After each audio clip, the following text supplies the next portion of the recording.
L'idée d'une étoile survivant à sa propre explosion en supernova semble être une contradiction dans les termes.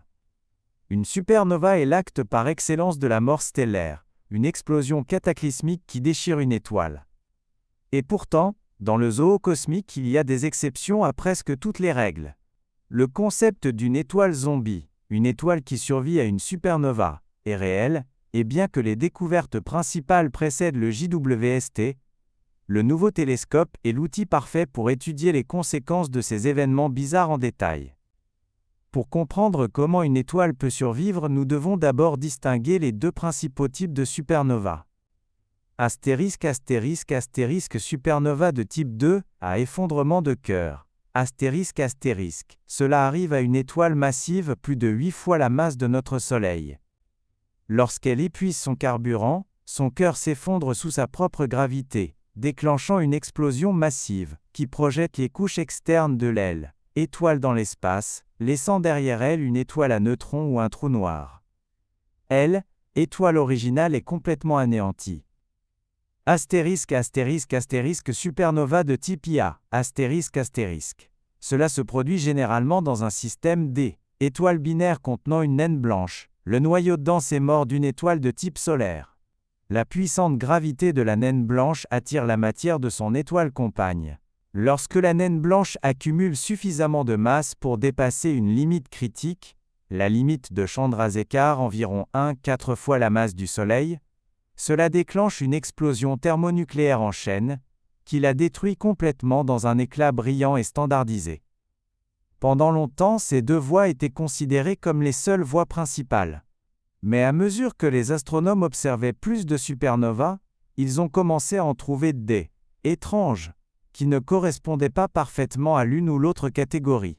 Cela a conduit à l'identification d'une nouvelle sous-classe, la supernova de type Iax ***.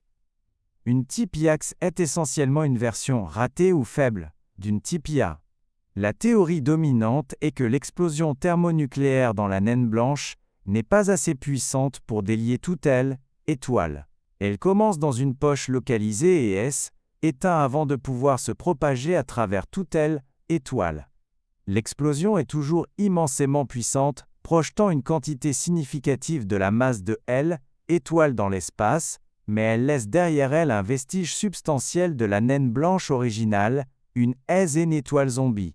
Ce survivant stellaire est laissé brûler et meurtri, filant à travers l'espace à grande vitesse, propulsé par l'explosion asymétrique. La première preuve solide de ce phénomène est venue en 2012 avec l'observation de la supernova SN 2012Z dans une galaxie proche. Des années plus tard, en utilisant le télescope spatial Hubble, les astronomes ont pu regarder l'emplacement de la supernova et y ont trouvé une étoile toujours présente, probablement la compagne survivante, mais aussi possiblement la naine blanche survivante elle-même. C'est là que le télescope spatial James Webb devient un outil inestimable. Un rémanent de supernova est un environnement chaotique rempli de gaz et de poussière nouvellement synthétisée, qui brille intensément dans l'infrarouge. La vision infrarouge du JWST peut percer ce voile poussiéreux bien plus efficacement que Hubble. Ces spectrographes peuvent analyser la composition du matériau éjecté et de l'aile, étoile survivante elle-même, fournissant des indices cruciaux sur la physique de l'explosion ratée. Avec le JWST, les astronomes peuvent rechercher le survivant, Dans les suites d'une supernova de type Iax, le JWST peut plus facilement distinguer la faible lumière de L, étoile zombie survivante de la lueur brillante du rémanent de supernova environnant. 2. Analyser les débris.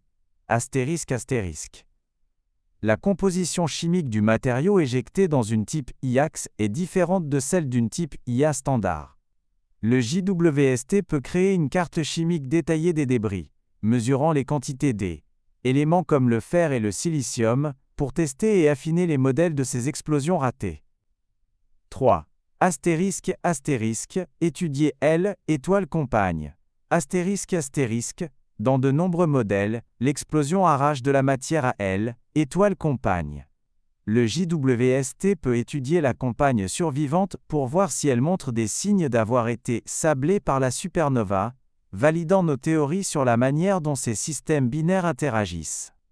Ainsi, bien que le titre attribue au JWST la manière révélation initiale, la réalité est que le JWST est l'instrument de suivi puissant nécessaire pour confirmer et étudier ces événements avec des détails sans précédent. C'est comme si la découverte initiale était de trouver un suspect, et le JWST est le laboratoire de police scientifique qui peut analyser la scène de crime. L'existence des étoiles zombies remet en question notre compréhension de la mort stellaire et a des implications importantes. Par exemple, parce qu'elles ne détruisent pas complètement la naine blanche, les supernovas de type IAX produisent des quantités différentes d'éléments lourds par rapport à leurs cousines de type IA, ce qui affecte nos modèles sur la manière dont les galaxies sont enrichies chimiquement au fil du temps.